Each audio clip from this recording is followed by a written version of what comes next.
الحمد لله رب العالمين له الحمد الحسن والثناء الجميل وأشهد أن لا إله إلا الله وحده لا شريك له يقول الحق وهو يهدي السبيل وأشهد أن محمدا عبده ورسوله صلى الله عليه وعلى آله وأصحابه والتابعين لهم بإحسان إلى يوم الدين أما بعد.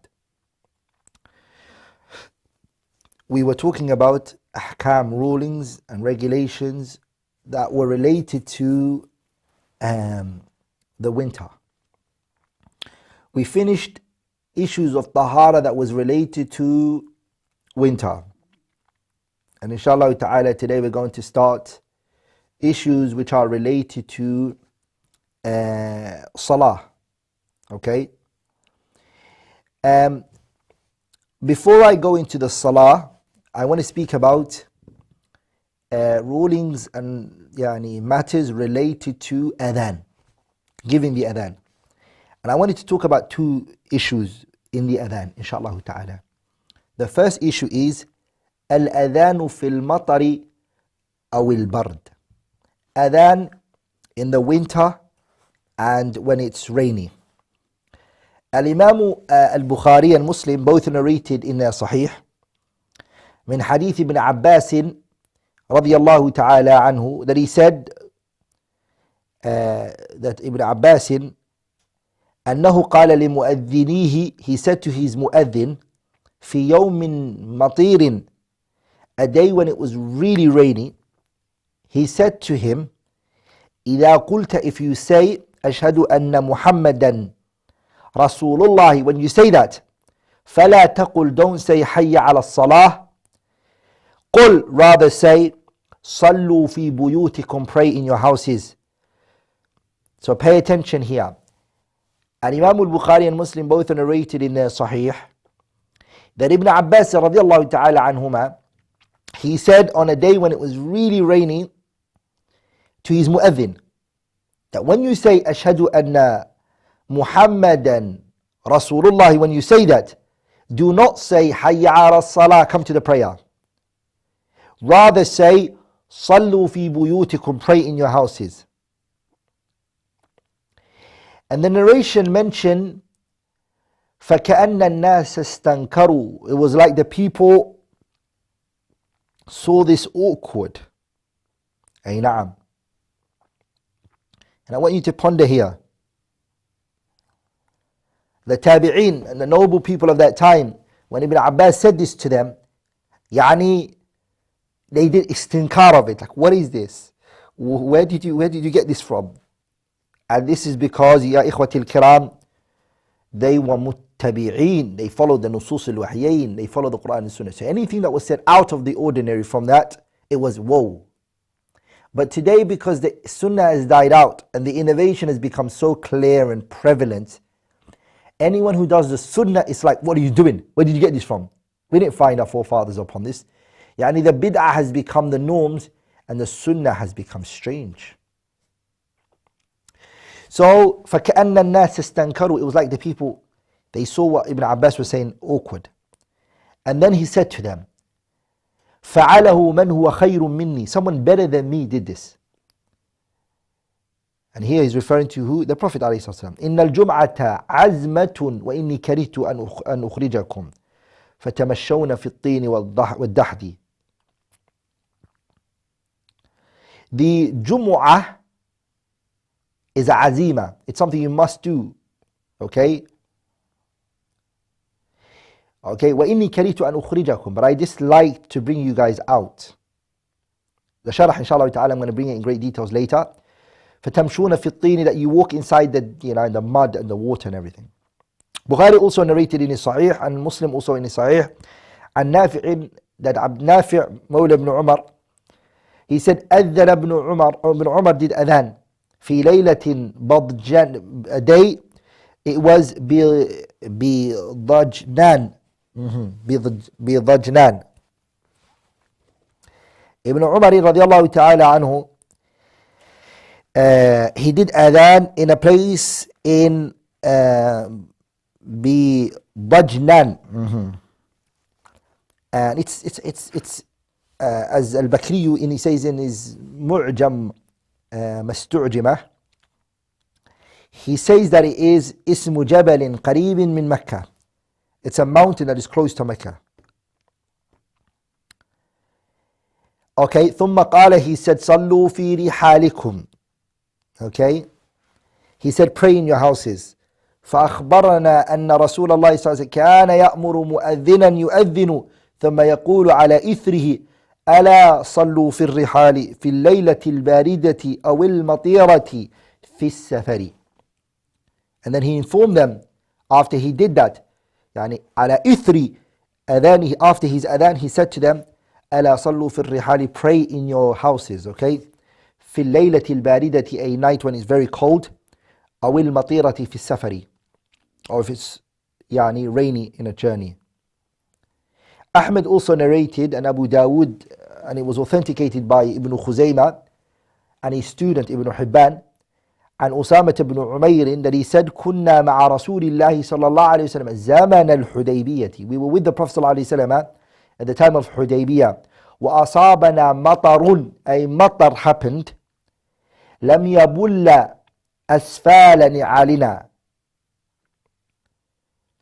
It was rain. لم يبل, it didn't wet أسفال نعالنا. فنادى مناد رسول الله صلى الله عليه وسلم أن صلوا في رحالكم. It was a rain that came down, and the mueddin of the Prophet صلى الله عليه وسلم said, صلوا في رحالكم, pray in your houses or in your places.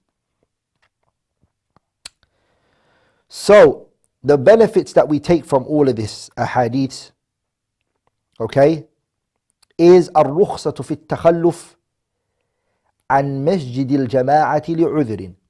If the person has a reason, they are allowed to stay back home and not pray in the jama'ah, يعني in the masjid. Okay? ولذلك العراقي says that in his طرح التثريب. And then after that he said, قال ابن البطال أجمع العلماء, the scholars are unanimously in agreement, أن التخلف عن الجماعة في شدة المطر والريح وما أشبه ذلك مباح. The scholars are unanimously in agreement.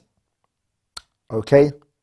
The scholars are what? Unanimously in agreement that you're allowed to miss out the jama'ah when there is excessive rain and there is it's a really rainy day. Okay? Ibn Hibban in his Sahih, he chaptered a chapter where he said, ذكر البيان بأن حكم المطر القليل وإن لم يكن مؤذيا فيما وصفنا حكم الكثير المؤذي منه. The hadith of hadith Usama ibn Umayr that we took before, which is أصبنا مطر, a rain came to us, لم يبل أسفل نعالنا, which didn't make the bottom of our feet wet, shows that even if the rain is little and it doesn't really make it wet too much, it's still يعني you still have the rights to يعني pray at home. That's what the hadith of Usama ibn Umayr benefits us. Okay? The other benefit that we take from here, all of this, is أن المؤذن حين العذر يبدل قوله, that the mu'adhin, when there is excessive rain or there's excessive wind, he changes the way that he does the adhan. Instead of saying حي على الصلاة, he says صلوا في رحالكم, أما صلوا في بيوتكم. He says it like that. Okay? And also there are other narrations that have come which are sahih. Okay? There are evidences which have come that is permissible to say صلوا في رحالكم or في بيوتكم after the حي على الصلاة, حي على الفلاح, after it. So the matter is fine, inshallah ta'ala. Okay? The third point, inshallah ta'ala, that I want to share, inshallah, is that there is no difference in the permissibility of staying back from the jama'ah حين العذر, when there is a reason. Yani when there is a reason for you to, like this is rain or it's windy, you are allowed to stay at home, whether the mueddin says صلوا في بيوتكم أو صلوا في رحالكم, or if he doesn't, it doesn't matter. Whether the mueddin says that or not, you are always allowed, when it's a rainy day or it's very windy, you are always allowed to pray in your house. It doesn't matter.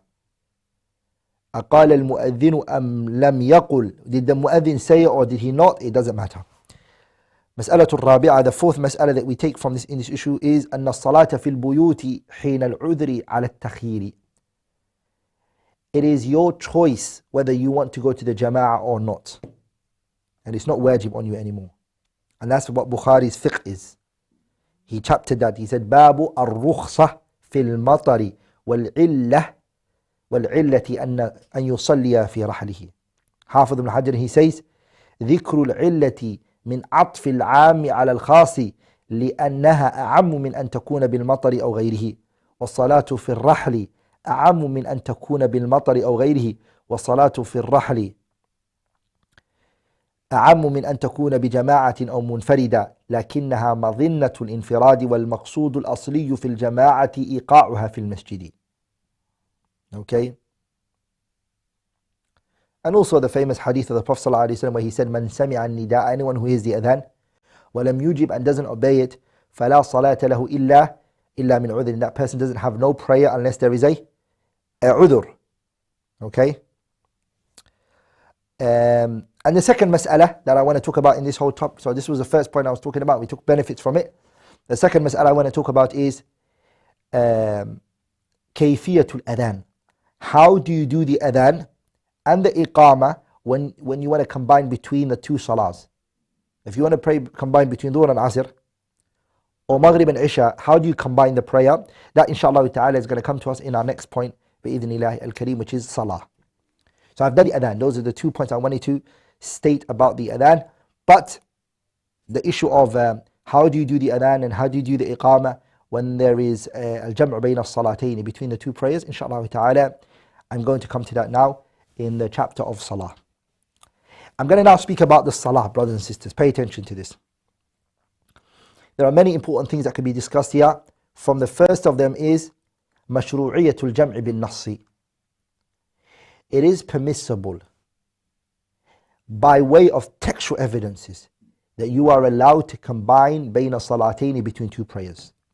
If you really want to read into this issue in a really scholastic manner, and you want to see the evidences for it and the proofs for it, you could read the kitab written by Shaykh al-Allama al-Faqih al-Usuli al-Muhaddith Mashhur Hassan حفظه الله ورعاه وجعل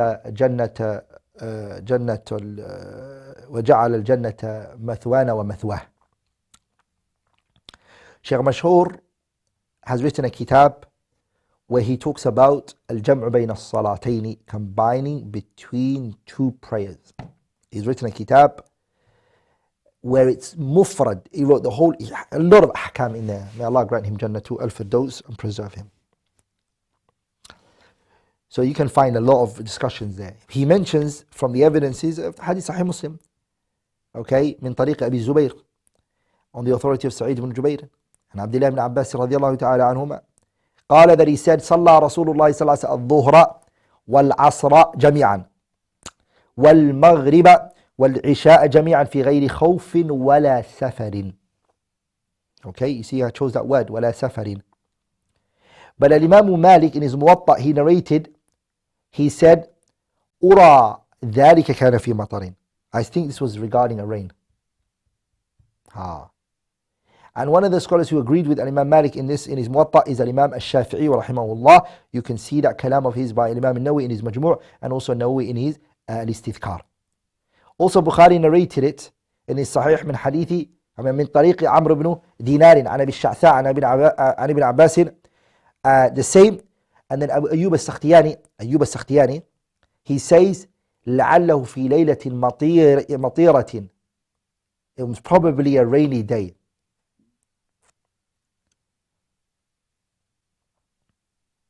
Okay, so that's what Al-Imam Malik narrated in his Muwatta.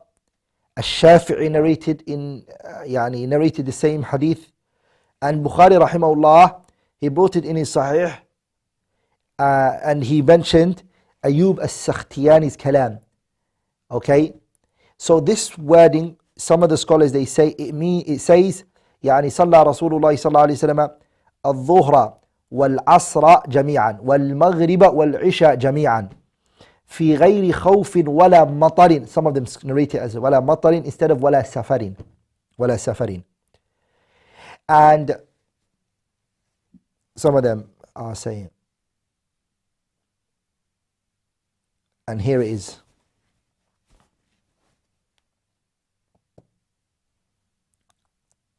Okay? It came in some of the narrations.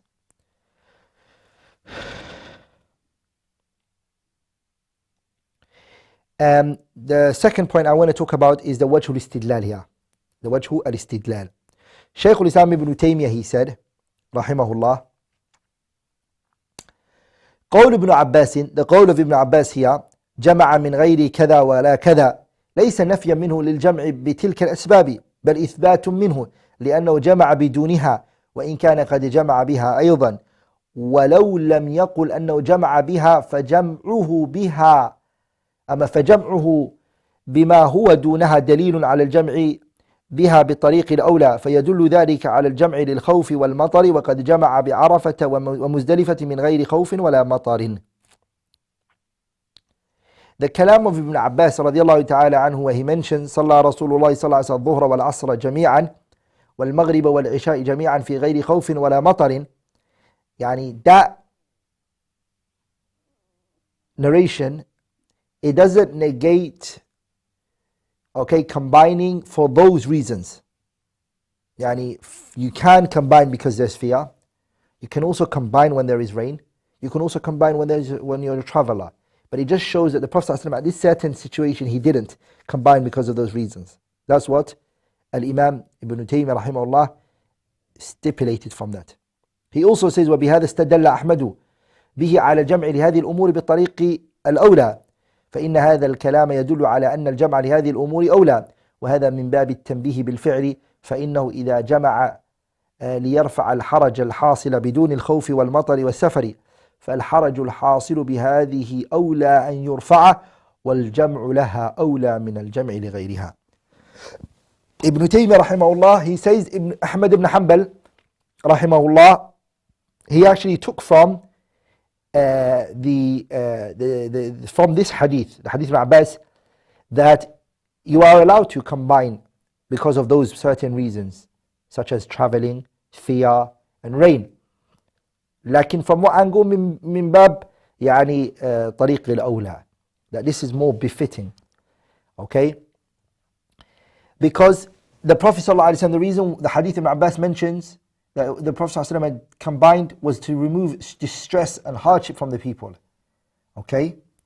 But the distress and the hardship that comes to the people from rain and from fear and also from traveling and etc. is higher. That's what Ibn Taymiyyah is saying. فَالْحَرَجُ الْحَاصِلُ بِهَذِهِ أَوْلَى. It's more befitting. To remove the distress of those is more befitting. يعني traveling and rain and stuff like that. نعم. Khattabi in his kitab معالم السنن, he also commented on the hadith of Abbas and he said وكان ابن المنذر يقول به ويحكيه عن غير واحد من أصحاب الحديث وسمعت أبا بكر القفال يحكيه عن أبي إسحاق المروزي قال ابن المنذر قال ابن المنذر ولا معنى لحمل الأمر فيه على عذر من الأعذار لأن ابن عباس قد أخبر بالعلة منه وهو قوله أراد أن لا يحرج أمته وحكي عن ابن سيرين أنه كان لا يرى بأسا أن يجمع بين الصلاتين إذا كانت حاجة أو شيء ما لم يتخذه عادة. Al-Imam Al-Khattabi transmits Ibn al-Mundhir's qawl from his Al-Awsat. Okay? And this is the view that he attributes to Ashab al-Hadith. And he said, I heard وَسَمِعْتُ أَبَا بَكْرٍ الْقَفَّالَ saying from Abi Ishaq al-Marruzi, okay, that Ibn al-Mundhir said, وَلَا مَعْنَى لِحَمْلِ الْأَمْرِ فِيهِ عَلَى عُذْرٍ مِنَ الْأَعْذَارِ. And this shows that it's not just restricted to these things. It is actually anything that causes a person distress and hardship, that they are allowed to stay back from it. And also Ahmad Shakir in the Sharh of Jami' al-Tirmidhi, when he says وَهَذَا هو الصحيح الذي يؤخذ من الحديث وأما التأول بالمرض أو العذر أو غيره فإنه تكلف لا دليل عليه وفي الأخذ بهذا وفي الأخذ بهذا رفع كثير من الحرج عن أناس قد تضرهم عن أناس قد تضرهم أعمالهم أو ظروف قاهرة إلى الجمع بين الصلاتين ويتأثمون من ذلك ويتحرجون، ففي هذا ترفيه لهم وإعانة على الطاعة ما لم يتخذ عادة كما قال ابن سيرين. If there's a need for it to combine between the two prayers, if there's a haja, you have something very important today to do, no problem. Or you have a matter to fulfill, okay. لكن ما لم يتخذ عادة, as long as you don't make this your norms. ما لم يتخذ عادة, as long as you don't make it. And Ahmad Shakir رحمه الله, he mentions this. He says وهذا هو الصحيح, the قول of ابن سيرين الصحيح الذي يأخذ من الحديث. وفي الأخذ بهذا رفع كثير من الحرج عن أناس قد تضرهم أعمالهم أو ظروف قاهرة. Some people, they have a hardship at work, for example, or they things like that, and they might sin if you don't give them this leadway. So this hadith will be a hujjah for them. Nawawi rahimahullah, he says وذهب جماعة من الأئمة إلى جواز الجمع في الحضر للحاجة لمن لا يتخذه عادة، وهو قول ابن سيرين وأشهب من أصحاب مالك، وحكاه الخطابي عن القفال الشاشي الكبير من أصحاب الشافعي، وعن أبي إسحاق المروزي عن جماعة من أصحاب الحديث، واختاره ابن المنذري. حافظ ibn Hajar, he mentions that also. Zurqani mentions in Sharh al-Muwatta, and Ibn Taymiyyah rahimahullah has a kalam on that issue, and also a beautiful statement on the matter as well, rahimahullah ta'ala. That is two issues I've spoken about so far regarding the prayer. The first mas'ala I spoke about is mashru'iyyatul jam', that it's permissible to combine between the two prayers, right? I spoke about that. The second thing I talked about is wajhud dalalati, that the way that this evidence is a proof, the hadith of Abbas. Now I want to speak about a third mas'ala, which is اختلاف الفقهاء, the differences amongst the fuqaha in this matter. And Imam al-Khattabi rahimahullah mentions in his kitab Ma'alim al-Sunan, he said وقد اختلف الناس في جواز الجمع بين الصلاتين للممطور في الحضر فأجازه جماعة من السلف، روي ذلك عن ابن عمر وفعله عروة وابن المسيب وعمر بن عبد العزيز وأبو بكر بن عبد الرحمن وأبو سلمة وعامة فقهاء المدينة، وهو قول مالك والشافعي وأحمد. The scholars, they differed amongst themselves on this matter. There's a khilaf on what? Regarding combining between two prayers when there is a rain for a person who's a resident. Jama'ah from the Salaf permitted it. A large number of the Salaf, scholars of the Salaf permitted it, such as it was narrated from Ibn Umar. Okay? Also Urwat ibn Zubayr and Sa'id ibn Musayyab and Umar ibn Abdul Aziz and Abu Bakr ibn Abdul Rahman and Abu Salama and the overwhelming majority of the Fuqaha al-Madinah. And it is also the statement of Imam Malik and Imam Shafi'i and Ahmed. Ibn Kathir rahimahullah, he says in Al-Masail al-Fiqhiyah, clarifying the matter, he says وقال الشافعي بجواز الجمع بين الظهر والعصر والمغرب والعشاء بعذر المطر في الجماعة لحديث ابن عباس. وقال مالك وأحمد, Malik and Ahmed said يجوز ذلك في المغرب والعشاء ولا يجوز في الظهر والعصر. Abu Hanifa, he said Abu Hanifa أشد منعا لهذا وهذا مطلقا. Ibn Kathir rahimahullah, he says Shafi'i said it's permissible to combine between Dhuhr and Asr, Maghrib and Isha, when there is rain. And the hadith of Abbas they used. Lakin Malik and Ahmed said what? It is permissible to combine between Maghrib and Isha, but it is not permissible to combine between Dhuhr and Asr. And again, the reason why is because they're saying that Maghrib and Isha is dark, and Maghrib and Isha is dark, Dhuhr and Asr is daytime. Abu Hanifa, like he is one of the harshest on this matter, he unrestrictedly prohibits it. He doesn't allow it. The fourth mas'ala, inshallah ta'ala, I want to talk about is al-jam'u bayna al-dhuhri wal asr, combining between dhuhr and asr, which is the issue that Ahmed and Malik didn't allow, right? But let's discuss that. Some of the scholars, they permit combining between dhuhr and maghrib and isha. Some scholars, they permit, they allow, they say there's nothing wrong in combining between maghrib and isha, but they do not allow you to combine between dhuhr and asr. Even though the hadith that they're using is the hadith of Ibn Abbas. And the hadith of Ibn Abbas, what did it show? Hadith of Abbas showed that the Prophet ﷺ combined between what? يعني صلى رسول الله صلى الله عليه وسلم, the Prophet prayed عليه الصلاة والسلام الظهر والعصر جميعا. He prayed Dhuhr and Asr together. والمغرب والعشاء جميعا. He prayed Maghrib and Isha together. في غير خوف ولا سفر, أما في غير خوف ولا مطر. Okay? So the hadith which they're using, hadith Ibn Abbas, proves that you are allowed to combine between Dhuhr and Asr as much as it says that you can combine between Maghrib and Isha. Also, Imam AbdulRahman ibn Hammam al-San'ani mentions in his Musannaf, and Safwan ibn Sulaymin, and the scholars, of course, they critique his hearing. They critique his hearing from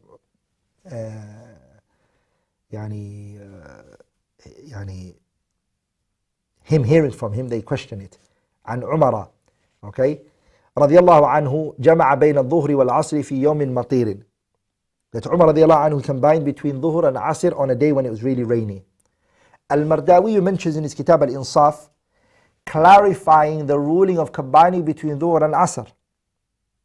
Okay? He said, يجوز الجمع, it is permissible. كالعشاءين, كالعشائين, نعم. He said واختاره القاضي وأبو الخطاب وابن تيمية ولم يذكر ابن خبيرة عن أحمد غيره وجزم به في نهاية ابن رزين ونظمه وتسهيله وصححه في المذهب وقدمه في الخلاصة وإدراك الغاية ومبسوك الذهب ومستوعب والتلخيص والبلغة وخصال ابن بناء والطوفي في شرح الخرق والحاوين. نعم. علامة تاج الدين السبكي in his كتاب التوشيح على التصحيح he says مذهبنا يعني شافعية في الجمع بالمطر أوسع من المذاهب لأننا نجوزه بين الظهر والعصر وبين المغرب والعشاء. Al-Mardawi, he clarifies that it's permissible to combine between it. لكن Ibn al-Mardawi mentions in his Insaf that it is the ruling of combining between الظهر and Asr.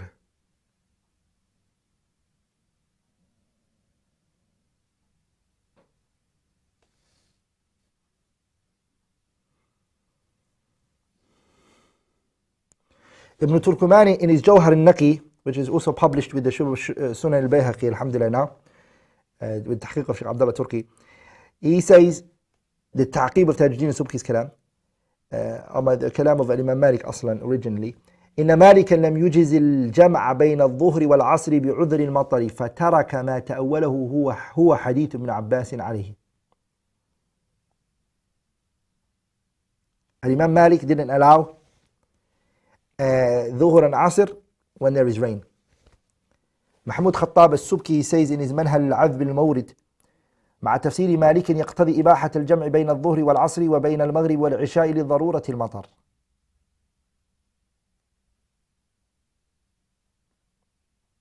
Okay.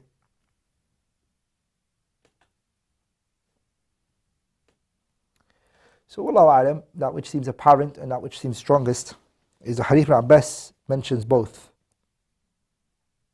Some of them they say السماء منهلة والأرض مبتلة, and that's their argument. لكن الناس زلتهم, there's a mistake in this matter.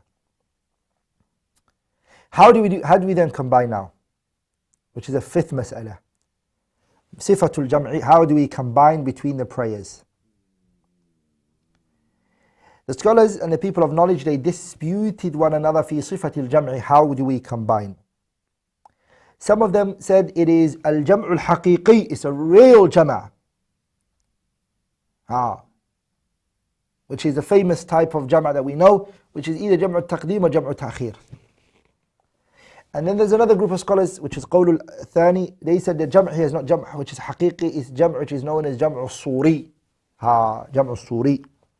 Which is that you delay the salatul dhuhr, for example, to when just waqtul darura, when it's just about to leave, and you pray, and asr is about to come in, you combine it there. So you bring maghrib to its latest time, and you bring isha to its earliest time, and you combine it like that. Now let's correct which view is the strongest. The jam'a al-haqiqi بتقديم إحدى الصلاتين إلى وقت الأخرى أو تأخيرها, or الجمع الصوري بتأخير الصلاة الأولى إلى آخر وقتها مع تأجيل الصلاة الثانية في أول وقتها. Which one is right from those two views? Before we go into two views, there's two things we need to talk about. Okay? Number one is أن الجمعة رخصة. أن الجمعة is a رخصة. Combining combining is a rukhsah. Okay? And the usuliyin, they mention that they say الحكم الثابت على خلاف الدليل لعذر. The scholars, they mention الحكم, the ruling, الثابت على خلاف الدليل لعذر. The scholars, when they define what a rukhsah is that a rukhsah, it basically means it is al-hukm al-thabit, the ruling that's firm, على خلاف الدليل لعذر. Rukhsah is basically the opposite to the general ruling, the consistent ruling. It is an opposite of it because of a reason. So that's the first thing we have to understand. That the jam'a is a rukhsah, and the rukhsah, according to the usuliyin, it means what? الحكم الثابت على خلاف الدليل لعذر. There's a ruling, is that you have to pray every salah separately, and you have to pray each salah at its timing. Okay? Now the sharia comes and gives you opposite to that because of a reason that's there. When that reason goes, the original ruling comes back. That reason you're given is called a rukhsah. That elevation of that الحكم الثابت, the present ruling, is called a rukhsah. The second point that we need to understand is أن هذه الرخصة منوطة بدفع الحرج والمشقة. The second is this rukhsah is connected to the removal of hardship and burden. Hafidh al-Iraqi, in his kitab طرح التثريب, he says إن الجمع رخصة. Combining is a rukhsah. فلو كان على ما ذكروه من الجمع الصوري لكان أشد ضيقا وأعظم حرجا من الإتيان بكل صلاة في وقتها. This is why they quote those people who say this, what you do here is الجمع الصوري. The reason why they're wrong is because of the following. Doing the jam'a al-suri is actually more harder than actually praying each salah at its time. How so? Because how do you know which salah has still left and the other one you're falling short? You have to, in that time, it becomes. You're restricting the person on a time which they need to pray. So for this time to leave and this one to come in, you're restricting them on a certain time, like this is your window. Yeah. That is exactly why the person was given a free way to combine between the two prayers in the first place. That's why Hafidh al-Iraqi mentions in his طرح التثريب. He says إن الجمع رخصة فلو كان على ما ذكروه من الجمع السوري لكان أشد ضيقا وأعظم حرجا من الإتيان بكل صلاة في وقتها لأن الإتيان بكل صلاة في وقتها أوسع من مراعاة طرفي الوقتين بحيث لا يبقى من وقت الأولى إلا قدر فعلها. Also Imam al-Nawawi here says, so Iraqi says that's why it's not making sense, because having to pray the salah when this is about to leave, this is just about to come in, praying at that time, or the time they overlap, the two prayers, praying at that time, he said it's a restricted time where the person, all he has the chance is just to pray. It goes against the whole purpose of why it was made permissible in the first place. Nawawi rahimahullah, he described al-Jam' al-Suri in Sharh Sahih Muslim. He said, احتمال ضعيف أو باطل لأنه مخالف للظاهر مخالفة لا تحتمل. He refuted it like that. Shaykh ibn Baz rahimahullah ta'ala,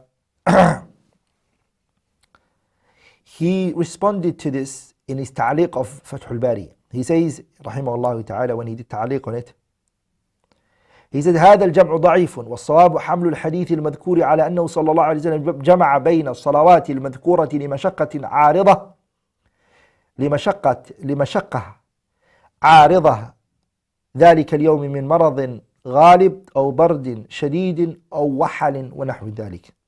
ويدل على ذلك قول ابن عباس لما سئل عن علة هذا الجمع فقال لئلا يحرج أمته وهو جواب عظيم سديد شاف.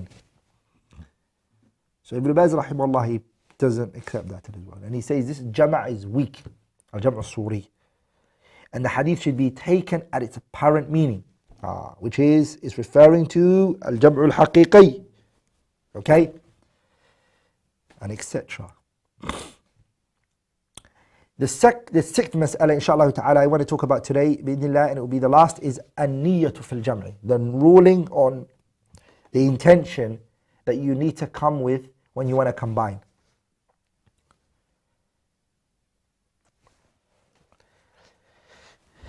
لا تشترط النية في الصلاة الأولى. The first prayer, you don't have to have an intention for the combining, because it's at its time. If you're doing Jam'u Taqdeem, if you're going to pray Dhuhr, you don't need to have the intention of Jama' Dhuhr for Dhuhr, because Dhuhr is going to be prayed at its time. You just need to come with the Niyyah for the second prayer that is going to be moved from its time to another time. Okay? As for the Jam'u Ta'khir, then the Jam'u Ta'khir, you have to do the opposite, which is you don't have to come with an intention. You don't have to come with an intention for the first prayer. No, you have to come with an intention for the first prayer, but not the second prayer. Okay? Not the second prayer. That's what Shaykh al-Islam Taymiyyah mentions. He said, when Nabi sallallahu كان يصلي بأصحابه جمعا وقصرا لم يكن يأمر أحدا منهم بنية الجمع والقصر. ولم ينقل قط أحد عن النبي صلى الله عليه وسلم أنه أمر أصحابه لا بنية قصر ولا نية جمع، ولا كان خلفاؤه وأصحابه يأمرون بذلك من يصلي خلفهم، مع أن المأمومين أو أكثرهم لا يعرفون ما يفعله الإمام.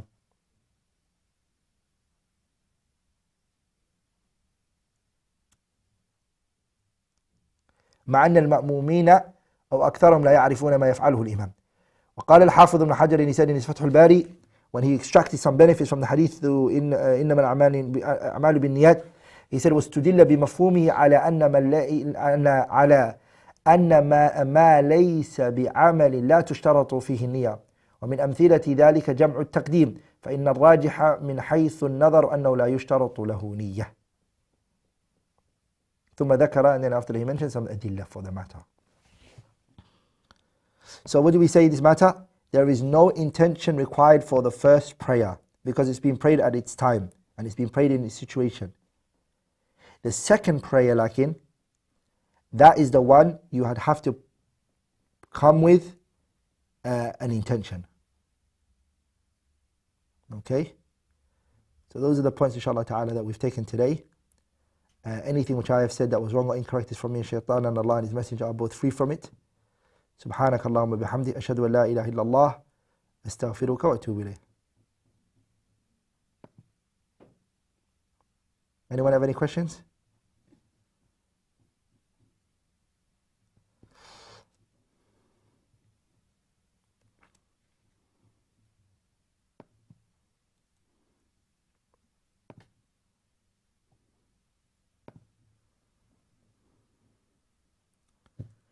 Any questions, inshallah ta'ala?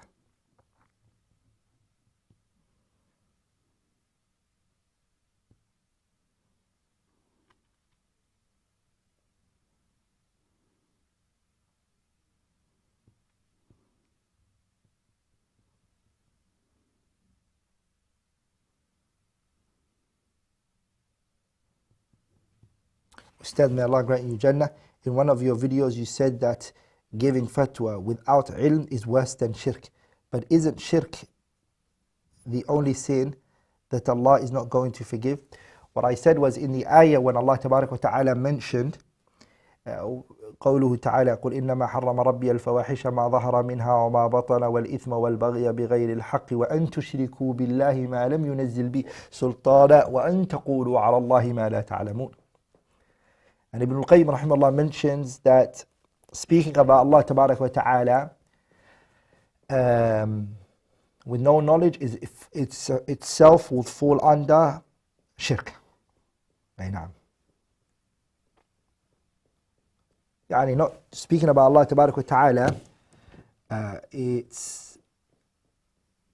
shirk is a form of speaking about Allah Tabarak wa Ta'ala with no knowledge. يعني those who say Allah has a child, they have spoken about Allah Tabarak wa Ta'ala with no knowledge.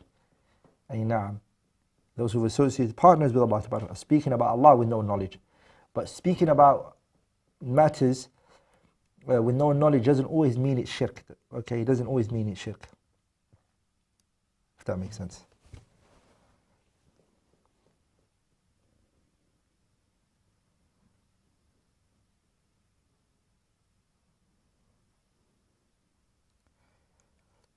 So anyone who wants to reach out to me can reach out to me on my email. My email is AbdulRahman,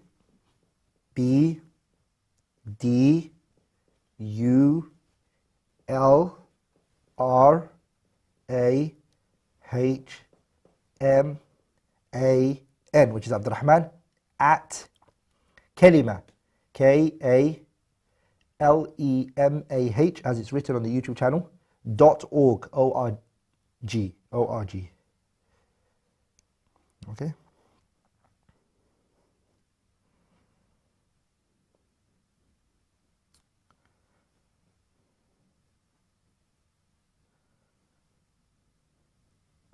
Okay. Ustadh, I live in the UK. Is it okay for me to pay monthly for car insurance instead of annually? It's the type of insurance that you take that determines all of that.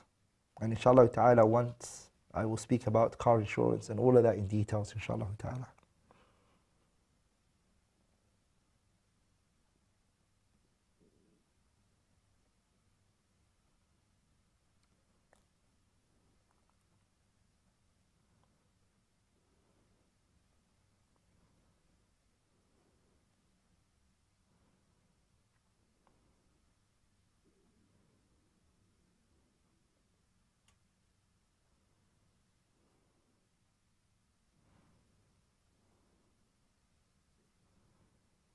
Ustadh, I am 16 years old and I am trying to be a student of knowledge.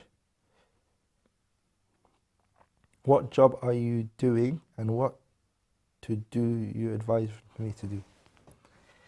My advice to you is seeking knowledge is a great path to take. Alhamdulillah. It is a great path to take, haqiqatan. And Allah Tabaraka wa Ta'ala will increase you in knowledge and understanding once you take that path of seeking knowledge. Seeking knowledge is a long life mission. It's not something you do for 2-3 years and then khalas, there's nothing upon you. You carry on. You carry on. For the rest of your life, you're seeking knowledge. With that being said,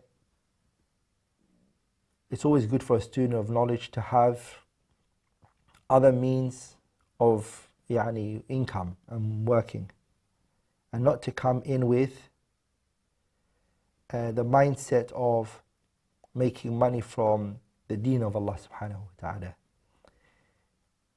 Your aim and objective should be to have some sort of profession, something you've studied, qualification that you have, in order to provide for yourself and also gain Islamic knowledge and teach the people about the religion of Allah subhanahu wa ta'ala. Can you tell the name of the book of Sheikh Mashhur Hassan that you mentioned? It is Al-Jam'u Bayna As-Salatayni. That's what the kitab is called.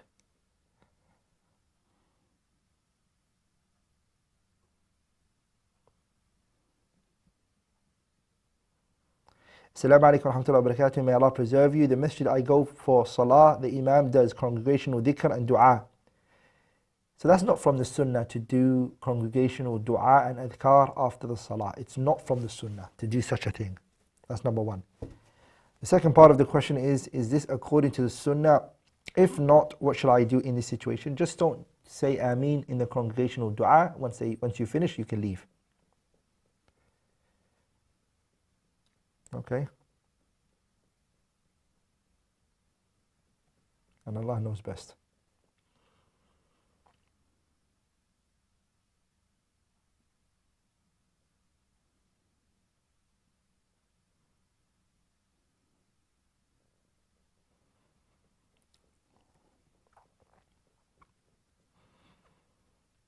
Anyone any more questions?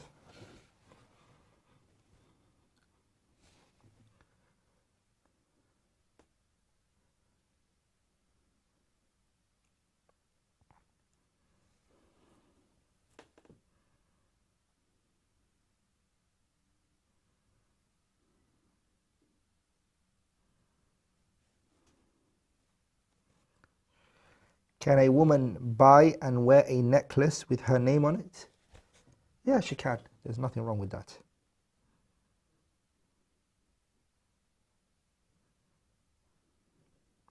Okay.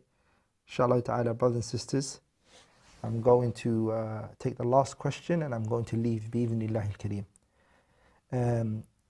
Is the adhkar in Husn al-Muslim, Fortress Muslim, sahih?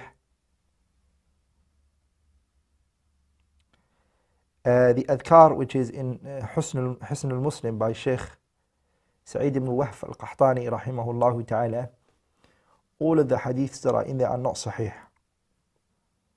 And all the adhkar that are in there are not sahih. And that would be a good book to explain in the English language. It would be a good book. Naam. May Allah bless you and grant you guys all Jannatul Firdaus.